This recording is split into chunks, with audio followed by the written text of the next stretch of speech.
42. Crafting Guidelines for Land Marine Resource Use. Guidelines for Responsible Governance. During the first 2 decades of this new century, it was not unusual for me to receive invitations to various meetings and conferences.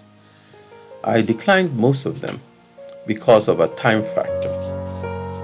One of those which I could not attend was a 2013 FAO Awareness Raising Workshop on Voluntary Guidelines for Responsible Governance of Tenure of Land, Fisheries and Forests.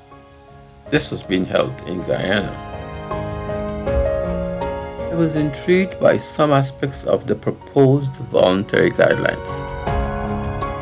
Section 3 of the draft document laid out the principles that were at the heart of the guidelines as follows: recognize and respect all legitimate tenure rights and the people who hold them.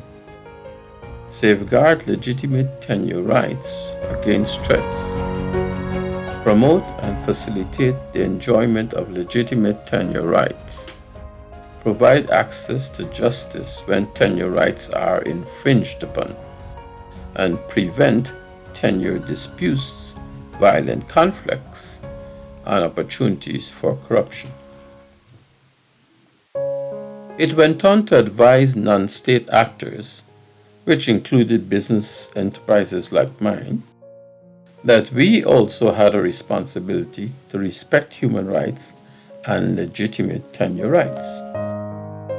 One thing just kept on bothering me. How is it that an official document of the FAO would be so casual in using the word legitimate interchangeably with the word legal? This was further confirmed when the document sought to state the principles for implementation of these guidelines in 2 columns. In the left column, they had human dignity, non-discrimination, equity and justice, gender equality, and holistic and sustainable approaches. In the right side column, they had consultation and participation, rule of law, transparency, accountability, and continuous improvement. As you may recognize, in the left side column, they were actually stating issues of legitimacy, such as human dignity, equity, and justice, etc. You don't legislate those things. Rather, you try to build a consensus around them. In the right side column of their implementation guidelines, however, they were expressing issues of legality. How do we get the left side attributes of legitimacy to flow into the right side attributes as integral parts of the legal concepts? Land policy for the Caribbean. 1 year after the FAO invitation to participate in that review of the voluntary guidelines for tenure, I was asked to make an ex officio comment on the proposed draft of land policy guidelines for the Eastern Caribbean. The ex officio stuff is when they want to see your comments first before deciding on whether to use them. This situation was the result of a project financed by an Australian university and being spearheaded by academics at the University of the West Indies. It appeared that the initial draft of their report was found to be deficient by the sponsors, so the head of the Department of Surveys at UWI decided to invite me to comment. The first concern, of course, was about the language they used, which, in my opinion, did not correctly portray their intentions. There was a trend in academics to refer to alternative forms of land possession and occupation as evidence of a dual legalism in land matters. They would write that, quote, colonial regimes imported systems of common and statute law for their own purposes, operating them alongside existing communal or traditional systems which continue to exist, for example, in the form of family lands. Wait 1 minute. Characterizing family lands within the context of land law was debatable. In other Caribbean jurisdictions, the family lands concept had different names: generation lands in the Bahamas, treaty lands of the Maroons in Jamaica, indigenous lands in the Saramaccan Maroon territory of Suriname. All of these were based on some form of kinship, providing the right of inheritance for continued possession. The lands only became a legal case once the original occupiers die and the heirs are trying to decide who gets what. The issue of formalizing rights to family lands was really one of formalizing inheritance rights, which would clearly indicate that these lands are already within the ambit of legitimacy to be inherited. In another instance, the proposed UWI guidelines spoke of compliance with land use physical plans as an example of a guiding principle on which land policy should be founded. I quote, comprehensive land use planning and compliance to a land use physical plan as being integral to the land development. Here again, the writer was not being as careful as he should be. I started this book by telling you in chapter 1 about my obsession with word and word orders. One lies with the law, but one confirms, adheres to, or remains consistent with a principle, a plan, a concept, or a policy. To use the term compliance in a guiding principle on land in the Caribbean is to imply that these land use physical plans are expected at some stage to become operative statutes, laws. Really? Who died and made the planner emperor of all he surveys? This type of language is not only inconsistent with the fact that national land policy should be regarded as an iterative process, it is also inconsistent with the sentiment that such policies may take years to implement. To their credit, in a latter paragraph, paragraph 33, they did use softer language by speaking of adherence to national physical plans and not compliance with. The guidelines missed many opportunities to be emphatic in its expression. In paragraph 28, the guidelines spoke of facilitating the development of an efficient and transparent land market.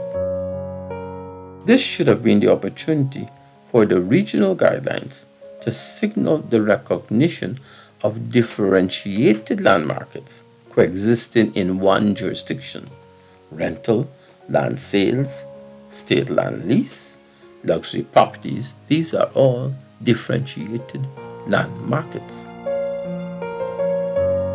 In paragraph 29-30, it speaks of the many international conventions to which member states are signatories. One of the most important international obligations that should be included in the guidelines has to do with the efforts to combat money laundering through land acquisition. It's important to remember that in some member states, St. Lucia, Dominica, St. Kitts and Nevis, their economic citizenship programs were tied to investments in land-based projects. Shouldn't we also mention this as a possible avenue of money laundering? The case for a third estate. The entire debate on land policy continues to be a resolution of tension between state lands and private lands, with the latter being a combination of all other forms of tenure. Isn't there really a third estate at play here? If we use the term estate in its historical origin, meaning a collectivity of interests, rights, and entitlements that can be treated in common, then we may find a basis for separating out land in occupation legally from those in occupation non-legally. Any land policy guidelines would want to bring to the attention of national policies that there are actually three estates to deal with. The first is the state, with its vast land resources that can instantaneously change the land market situation. The second is the titled registered landowners who may be in possession of land through both inheritance and market exchange of land rights. But then there is the untitled, unregistered land occupiers who continue to seek inclusion into the legal framework but on their own terms. The conventional approach sees land policies as essentially speaking to two communities of interest, that is estates: state crown land interests and private corporate tenured land interests.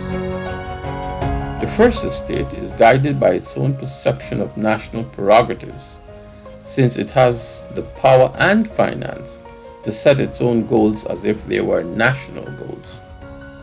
The second estate may be influenced into appropriate action by market incentives or penalized into conformity by fiscal measures aimed at ensuring land use actions move in the direction of sustainable development. It is really those actors in the third estate whose actions in land use need to be synchronized or adjusted for sustainable development. It is this third estate that displays some of the most pressing issues that land policy needs to address, such as poverty, vulnerability, climate change resilience, protecting national patrimony, food security, etc. If the aim of national land policy, as stated in paragraph 23 of their outlines, is to establish the framework for the planning, development, and sustainable management of a country's land, then whether we recognize a third estate as existing or not, success really hinges on how well we expect national land policies to function on the CRELE score, that is the score of credibility, relevance, and legitimacy. Land designations. Land designations are also a matter of concern. The draft guidelines repeatedly refer to the use of zoning of good agricultural lands, paragraph 50 and 51. I have sat in many meetings in which persons have complained that the state is using good agricultural land for housing. Do they think that this is a bad decision? This is a misplaced desire. You can farm almost anywhere and be sufficiently serviced by a single access road. However, one cannot make settlements or communities in any area that does not have adequate access to common social services like health and education. Zoning is a most restrictive instrument that finds its effectiveness more in social consensus than in technical requirements. It is most successful in urban metropolitan landscapes. If you believe that you can zone solely on the basis of technical considerations, like this is agricultural land and this is non-agricultural land, you are likely to invite serious constitutional challenges to the entire land policy as an infringement by the state on the enjoyment of personal property. There was another area in which one needs to be more careful. Paragraph 50 of the guidelines, first bullet, spoke of developing and implementing a regime for the management of rivers and riverbanks. This can probably do with more generic language, like watercourses in place of rivers and riparian zones in place of riverbanks. This would make the legal regime less ambiguous in terms of whether the policy applies to streams and canals and whether its application ends at the high water mark of the river. The overall lesson is not only to be careful what you say, but also to be careful how you say it. Fisheries policy and aid effectiveness. Fisheries policy did not receive much attention in the early years of ACT. This was because we had no members with the technical skills to analyze and support local fishermen in the region. This was a real deficiency, especially since we are all living on islands and there are more exploitable resources in the sea around us than in the land upon which we live. In fact, most of our nutritional menus should have been based on marine resources. Instead, the closest the urban population gets to the consumption of fish is probably in canned sardines and salted import of fish. In 1999, Vincent Richards, our ACT coordinator in Antigua and Barbuda, was managing an assignment to evaluate the fisheries industry in the Eastern Caribbean. He invited me to do a report on the effectiveness of aid, as this industry was receiving significant aid packages, primarily from the Japanese. There was, of course, some international politics behind this pattern of aid flows. Japan was banking on the Caribbean island states to support its continued flouting of the rules of the International Marine Association against the practice of hunting whales. The organization at the center of the worldwide fight over whaling was the International Whaling Commission, founded by the whaling nations in 1949 to manage the harvesting of whales. It didn't work. The world's whale population shrank, and several whale species were near extinction. As the populations dwindled, the number and influence of anti-whaling nations within the IWC grew, and its emphasis shifted from whale hunting to whale preservation. Japan was also facing stiff opposition from the international NGO Greenpeace, who often attacked their whaling ships in the Antarctic Ocean. The Eastern Caribbean member states had their own concerns. The first set related to the need for member states to effectively manage the development of their fisheries capacity on a national and a regional level. We had two conventions in effect here: the Code of Conduct for Responsible Fisheries, adopted by the FAO Conference in November 1995, and the Kyoto Declaration and Plan of Action of December 1995. Both of these conventions supported countries adopting strategies which would, among other things, secure minimal information requirements for monitoring fishing capacity at national, regional, and international levels, determine specific requirements for the management of fishing capacity, promote effective control of fishing capacity, and set priorities for international collaboration in the management of fishing capacity. The member states of the OECS also had a local agenda to which they needed an effective response. This was the agenda to improve the economic and social well-being of the individuals who participated and made a living from the industry, that is, the fishing villages on their coastal shores. This agenda also had a second purpose, which was to conserve and manage the coastal zone and marine habitats to underwrite their ability to contribute to multiple uses. Besides fishing, the coastal and marine habitats were also used for diving, sightseeing, whale watching, recreational beach activities, etc., all parts of the options for creating wealth in that sector. Then there was a third issue, which was the need to reverse the deterioration in the infrastructure of village fisheries and to provide opportunities for fishing communities to participate in providing more services to the industry on a national basis.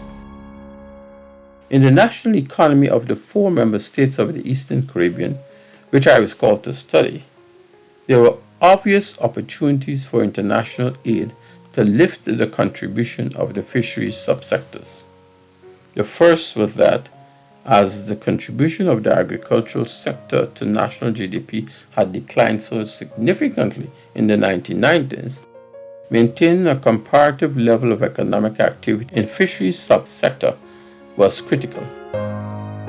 It would have shown an increased contribution to agricultural GDP, as fisheries is counted in agriculture. That in itself would be a passive achievement, and not one that would require significant external aid resources. The fisheries subsector also had the opportunity to be portrayed as a sector of dynamic income growth, attracting persons fleeing from the crop production subsector and seeking new avenues to generate wealth. The opportunity existed for aid to the fisheries subsector to impact on the personal wealth of fisherfolk and on their economic position within the agricultural sector. What was not surprising was the fact that the capital expenditures program for the fisheries subsector, as expressed in the estimates of expenditures of the government of the member states, showed an overwhelming dependence on external resources. My estimate of the total costs of major projects listed in the official estimates in 3 OECS member states was $75 million. Of this amount, approximately $58 million, or 77%, originated as grants from Japan. Preliminary assessment showed a strong bias in such development assistance towards land-based physical structures, such as fishing complexes, and not very much activity in capacity building at the local village level, nor the articulation of policy which was consistent with national and sectoral interests. The analysis suggested that the aid created visual evidence of things happening, which was very important to both the donors and the recipient governments. Physical structures, however, do not significantly spur other developments in the subsector, nor do they improve the position of fisheries in the overall agricultural sector.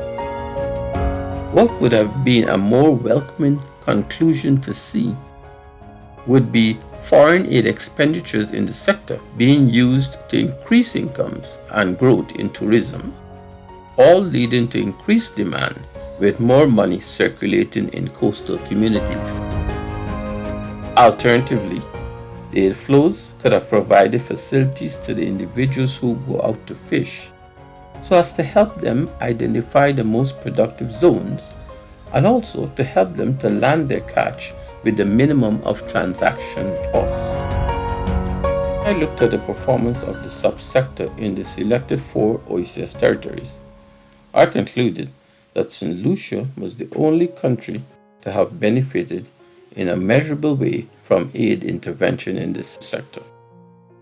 The impact on St. Vincent and the Grenadines, Grenada, and Dominica was negligible.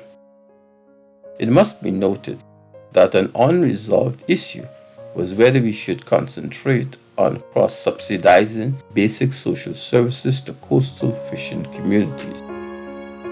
The regrettable implication of this work was that at the time of completion, ACT was no longer active in designing and supporting development initiatives in such cases.